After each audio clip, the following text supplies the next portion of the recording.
일단 이 사건이 그러면은 스캔이 되어 있었다면 대법관과 대법원장 컴퓨터 가셔가지고 윈도우 키와 영문 R을 눌러서 실행창을 실행하시고 이벤트 뷰어 명령어를 입력하셔야 된답니다. 그리고 그 창이 실행이 되면 윈도우 로그를 누르고 보안 탭을 클릭하시고 그 보안 탭을 클릭하신 이후에 3월 27일부터 5월 1일 사이에 로그 기록을 추출이 가능하다고 합니다. 그걸 내주세요. 천대의 표정. 천대의 표정 뭐라고?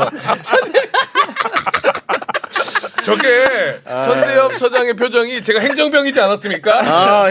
선임한테 인수인계 받을 때 그렇습니까? 네.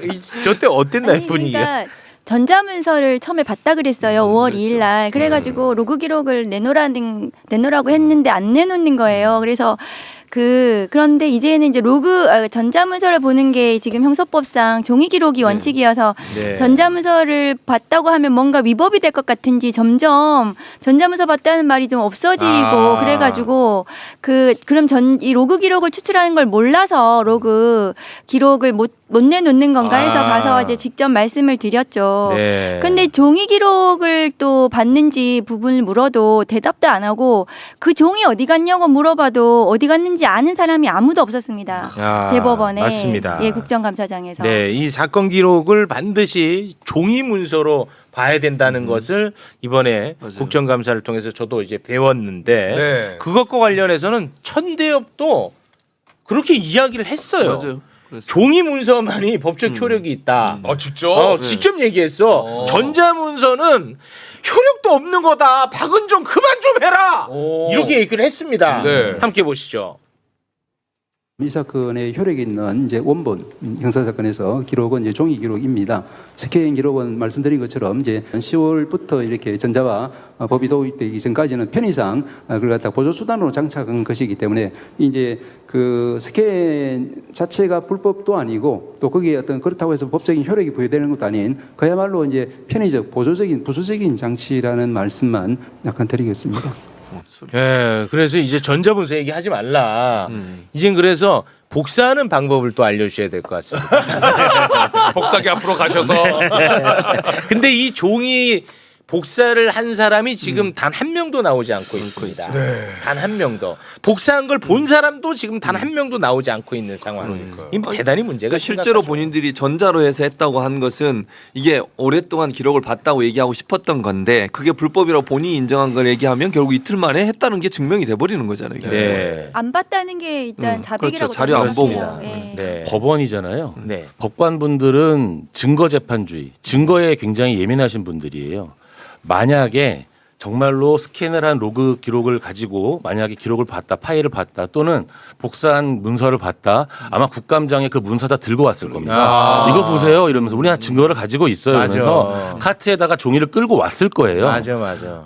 없는 겁니다. 네. 근데 저희 민주당 이 민병두 전 의원이 계산을 해봤어요.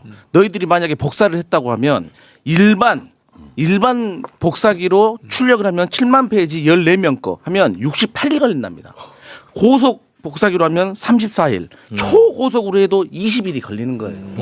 복사하는 데만 계속 복사를 하는 데만. 근데 그러니까. 어떻게 했겠습니까? 네. 그 결론 정해놓고 검토 보고서 가지고 이제 그 결론과 관련된 어떤 그런 토론 정도 하고 이미 끝내버린 거죠. 그렇습니다. 그거는 이제 이미 모든 국민들이 알고 있는 이거는 사실입니다. 사실 게임 끝난 거예요. 이렇게 네네. 게임이 끝난 문제를 어떻게 해서든 거짓말로 위기를 모면하려다 보니까 천대엽이 발언이 계속 자신의 발언을 배척시키는 발언을 또 하게 돼. 스스로. 요거를 또 그 박은정 의원님이 국감장에서 또 이야기를 했었는데 저희가 따로 또 정리한 게 있거든요. 천대엽의 발언 잠깐 좀 한번 올려주시겠습니까? 네. 자, 5월 2일하고 5월 4일 다르고요. 5월 14일이랑 9월 24일이 완전히 배치됩니다. 그렇죠. 5월 2일 보면은 모두 다 천대엽의 발언입니다. 모든 사건은 전자문서화가 된다. 이 전자문서 7만 페이지를 대법관들이 스캔해간 것으로 확인이 되고 있다.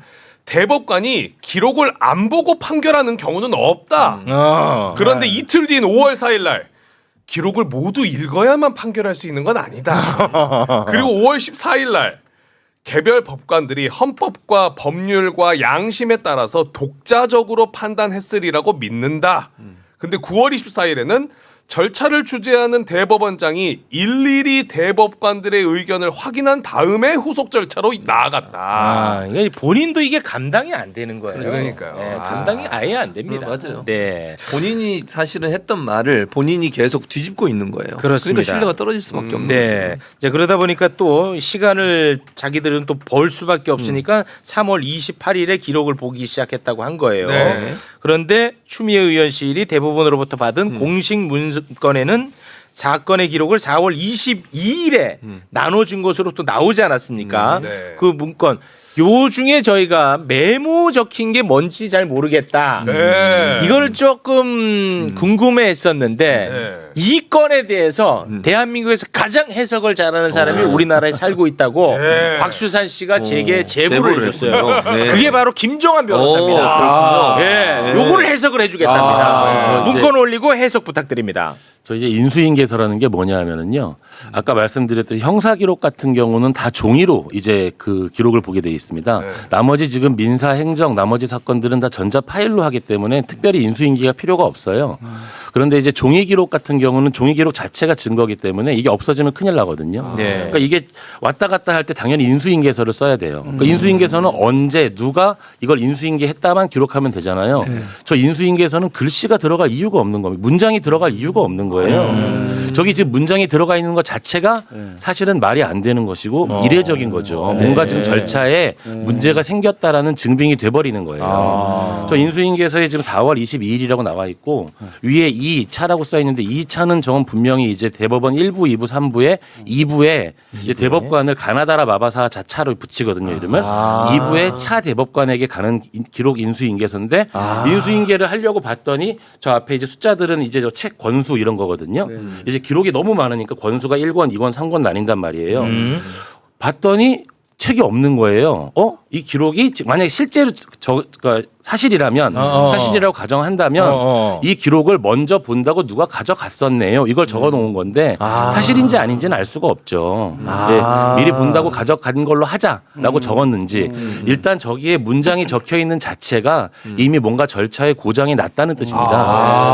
저거를 제가 물어봤어요 대법원. 오, 네네. 가서 네. 누가 썼는지 몰라요 아무도. 그걸 또 몰라요? 답을 안 해요. 누군지를 특정을 모르겠다고 하더라고요. 그 천대엽 행정처장이 네. 그거 이 글자를 누가 썼는지에 대해서 제대로 된 답변을 못하는 것 같았습니다. 그래서 저는 의심스러워요. 이걸 우리 그 국회에 냈잖아요. 네. 이 사건 기록 인수인계서를 내면서 천대엽 행정처장이 처음에는 3월 28일부터 기록을 본 것처럼 얘기를 해야 돼. 그걸 만들어야 되기 때문에 기록이 4월 22일 전에 올라가 있다는 것을 만들기 위해서 가필한 것이 아닌가. 알리바이를 위해서 그런 의심이 좀 전 들어가지고 그렇게도 또 볼 수 있겠군요. 누가 썼는지 그리고 위에는 어느 대법관이 위인지 아니면 재판 연구관이 위인지 위에 올라갔다는 게 어디에 올라갔다는 것인지를 물어봤는데 답을 제대로 못했습니다. 대법원에서. 그렇게도 또 해석할 수 있겠네. 그래서 이게 무슨 계속 계속 오리무중으로 빠지는 거예요. 답변을 하면 할수록 이 사건은 굉장히 미스테리한 사건이 되고 있습니다. 그러니까 모든 문서는 그 문서를 누가 작성했는지가 제일 중요하거든요. 아무리 작은 문서를 쓰더라도 누가 작성했는지를 쓰고 우리가 사인끼리 계약을 할 때도 서명이라는 걸 합니다. 그런데 지금 저 문서는 숫자랑 이런 것만 쓰여 있지 누가 작성했다라는 거에 대한 칸이 비어 있어요. 비어 있잖아요. 지금 저기 영수인 네. 자체가 비어 있어요. 그러니까 저 문서는 문서 자체의 효력도 지금 없는 거고 그냥 뭔가 서류 처리를 하기 위해 그냥 이제 넘긴 서류에다가 밑에다가 뭔가 이제 이유를 만들어야 되니까 지금 이거 기록이 이미 넘어간 겁니다라는 문장을 써놓은 거죠. 네. 얘네들 그 내부 규정에 영수인은 반드시 받게끔 되어 있더만요. 당연히 받아야죠. 당연히요. 근데 이게 없네. 없죠. 담당자가 누군지 알 수 없는 이런 문서가 어디 있습니까? 근데 인수인계서 자체는 원래 그동안 대법원의 그 관례 원칙대로 하면 맞는 말이에요. 왜냐하면 4월 22일 날 소부에 배당이 되고 했기 때문에 기록 인수인계를 이날 하는 건 맞거든요. 네. 4월 22일 날 네네. 소부에 하는 게 맞습니다. 그런데 나중에 문제가 되니까 3월 28일부터 대법관들이 기록을 읽기 시작했다라는 것이 되어야 되니까 이미 기록은 대법관들한테 갔다라는 그런 취지로 하기 위해서 저걸 쓴 건 아닌가 이런 의심이 저는 드는 거죠. 사후 문건 조작 아니에요? 아 그러니까 그게 4월 22일 날 기록이 간 게 맞는데 근데 왜 기록이 먼저 올라가 있다고 해야 됐는가? 그게 저는 의심스러운 상황인 거죠. 그러니까 뭐 어찌됐든 이게 이래저래 다 문제인 거야. 굉장히 이례적인 겁니다. 결국 이례적이죠. 본질로 돌아가면 이 재판 진행 자체가 굉장히 이례적이었다. 일반적 재판 절차와는 달랐고 뭔가 저렇게 뭔가 문장을 써가지고 막 이렇게 해명을 해야 될 만큼 하여간 이 재판 진행 자체에 고장이 있었다 이런 뜻으로 해석을 해야죠. 네. 그 두 분이 말씀이 맞다면 대법원 입장에서도 이게 잘못됐다는 걸 인정하는 꼴이 되는 거죠. 그렇죠. 이렇게 처리한 게 네. 이 대법원 입장은 그러니까 그 이 사건은 자동으로 전원 합의체의 심리 사건이라는 거예요. 모든 네. 사건은 접수되면 무조건 다 전합이라는 거예요. 네. 그래서 제가 그랬죠. 그러면 작년 한 해 그 대법원에 접수된 24,044건 전부 다 자동 전합이 되면 그 사건들도 기록을 접수되자마자 받는지 그 자료도 내놓으라 그랬어요. 제가. 네. 근데 그 전압으로 된 게 그 0.1%도 안 되는 거 아니에요? 한 해에 10건 미만 10건 네. 남짓이라고 합니다. 24,000건 중에서. 네, 0.1%도 안 돼. 그게 어떻게 자동으로 모두가 전합이 된다고 볼 수 그러니까 있습니까? 이래저래 다 말이 안 됩니다. 네.